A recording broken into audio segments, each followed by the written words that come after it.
The audience members who took their seats in the Covent Garden Theatre in February 1744 for a new Handel oratorio must have had quite a shock. Instead of the sober biblical drama they might have been expecting for Lent, a time when theatres and opera houses were traditionally silent, they were faced with something entirely different. Replacing oratorio's biblical heroes were lascivious Roman gods and their mortal playthings. Far from being a sacred drama, Semele was a provocatively secular story of seduction, infidelity and adultery, and with an English text, there was no possibility of misunderstanding. Engaged to Athamas, Semele pines for her secret lover, Jupiter himself, king of the gods. When he carries her off, it provokes the wrath of his wife Juno, who comes up with a plan to punish her husband and destroy her rival once and for all. It's a story and a score ripe with desire and sensuality. So how does Handel turn sex into sound? How does he translate a provocative myth into a richly satisfying stage work and transform Semele herself from a vain and silly girl into a mature woman, conflicted and full of emotion? We brought classicist Daisy Dunn, music historian Ruth Smith, and opera singer and satirist Melinda Hughes, together with soprano Jane Archibald, to explore.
Not an easy aria at all.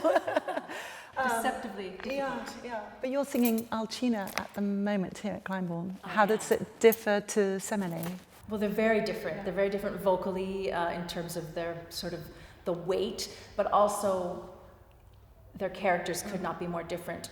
But they do share one thing in common, I think, that differentiates them from a lot of Handel heroines, they are very human and very flawed characters, both of them. Right. And that makes them extremely interesting to play. Do you feel that you've got a sort of expiring, a sort of ecstasy feeling of does that come through in the... It does. Well, I mean, Handel's written that into the score, and he's almost forced you to be breathless. No matter, even with the best of breath control, this pushes you to your limits. But I will say, it's actually a lot easier to sing when it's staged, because it's a very organic, sexy aria, actually, and very much, happening sort of in the sort of happiest time of this particular relationship. She's early on. In her sort of bubble of love, isn't she? But it's the panting and fainting. The panting and the fainting is very, it's all written in there. You are panting and practically fainting.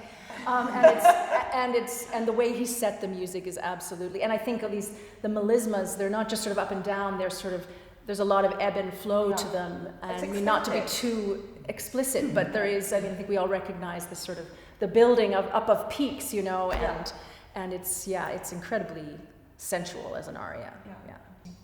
Well, I'm excited to hear about the production and to see clips of it, and it will be a treat with Joelle Harvey. I think it's Joelle Harvey singing the title role, and she's a beautiful singer. So, yeah, Glyndebourne's in for a treat. Thank you very much. Thank you, Benedict.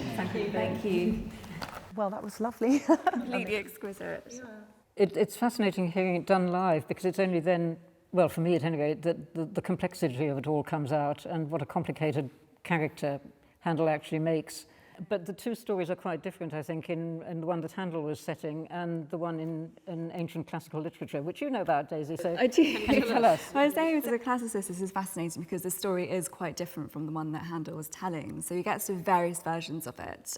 The earliest one occurs in Homer, so right at the very beginning of Greek literature. And you have sort of Zeus coming up to his wife and saying, I've had this woman, I've had an affair with her, I got her pregnant. And you think, what's he doing? But that's what he does. So you have this sort of mention of Semele, but then you have to sort of fast forward about 8 centuries to the beginning of the 1st century, and you get to Ovid's Metamorphoses, and that's where you get the story of Semele really told in all its beauty and depth. Did you feel like listening to the aria of Semele and knowing the story that you felt more of a connection to it, that it reflected the story? Did you like the sexiness of it? Did it change for you, or did it enhance it? Or? Well, it was wonderful. It was the first time I've heard this aria, so it felt like a real treat, and I was surprised as to how sexy it was and how explicit. I mean, sort of not just on the level of the lyrics, with sort of the bliss expiring and the panting and the fainting. All of this I just didn't expect from Handel. But it's also, I mean, in the phrasing of the music as well, and I think it's in there in the sort of the pauses and the sort of the build-up of the sort of euphoria that you get. Yes, definitely. I just sort of, it felt sort of very visceral. Yeah, it's a device that, I mean, a singer can take a phrase any way they like, but particularly when you've got pauses and you've got panting, fainting, there are a lot of singers that can really emphasize that. It's obviously going to, meant to sort of reference, sexual pleasure or heightened arousal, and I don't think it's ever stopped since Handel's time. I think we still have it now when we listen to, pop songs, and be it Madonna, singing like a virgin, or Lana Del Rey. Yes, like exactly. Just, it goes on and on. It's meant to be arousing, and the trick of that sort of that singer's trick, or that writing, is still used today a lot. So yeah, it's a good technique. Well, the text comes from an opera that was written, maybe 30 years previously, and sort of shelved. Almost 40. Yes. The author of the original opera libretto, which Handel partly adapted with help by we don't know who, was by William Congreve, who was a byword for edgy, risky, salacious comedies, even in his own day, and was much more beyond the pale now. And Semele is one of his most risky texts. So a lot of Handel's audience might well have known the Congreve text, and if they had, they might have been rather astonished. at what Handel did, which was to advertise it as the story of Semele to be performed after the manner of an oratorio. And that's right, and it was during Lent, wasn't it? Which was must have been a... That's right. The premiere was on the first Friday in Lent. Just at this particular point, there was Handel, who for the last couple of years had been programming only English works to English words. He'd given up Italian opera. And because Italian opera was still very fashionable, especially amongst the aristocracy, there was an opera company. So they asked Handel to write operas for them at extraordinarily large fees, £1,000 multiplied by 180 for modern money, so £200,000 for a couple of operas. And Handel said yes, and then he changed his mind. So the assumption was, well, he's not doing Italian operas anymore. Then he comes out with a work written on an opera libretto. So, and as you say, in Lent, when his public were thinking that they were coming to sacred oratorios, and the public of those times liked to know what sort of work they were coming to. So he was taking a huge risk. Big risk. Quite must have been shocking then when it was... For some, I mean, some people loved it and others said, I can't possibly go to something like that in Lent. And Handel, the great feminist composer, if I may, sorry Mozart, but Handel got there first.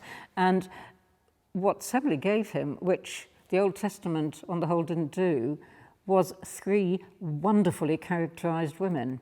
Semele, Juno, and Ino, who's given a very big part. And yes, very contrasted, very rounded women. Using their sexuality, which is quite powerful, which at the time was also becoming a big thing in literature, where women were thinking and feeling for themselves. Yeah, and on the sort of shock factor, I mean, let's not forget Ovid was actually exiled partly because he wrote a book which was considered too sexy for the time, and that was partly to do with women's sexuality. Oh, wow. So I think this kind of history repeats itself. And one of the glories of the work is the choruses. I mean, Handel's oratorio audience had come to expect wonderful, wonderful choruses, which there weren't in Congreve's libretto. 1 chorus and 2 tiny bits. Handel has 10 choruses and they're all wonderful and the complete range of his choral writing. So obviously he's got to finish with a rousing chorus, and actually there's nobody around down here on earth to do this rousing chorus except the Thebans. And yes, this is not a tragedy in the sense of us totally sympathizing with an unjustly destroyed person. So that's not surprising.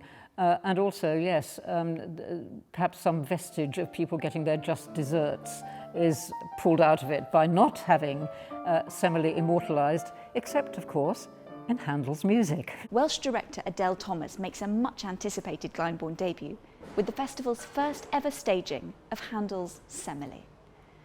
Combining the sexual intrigue of classical myth with the solo virtuosity of Italian opera and the choral splendour of oratorio, Semele is the best of all worlds, a piece that rewrites the theatrical rules.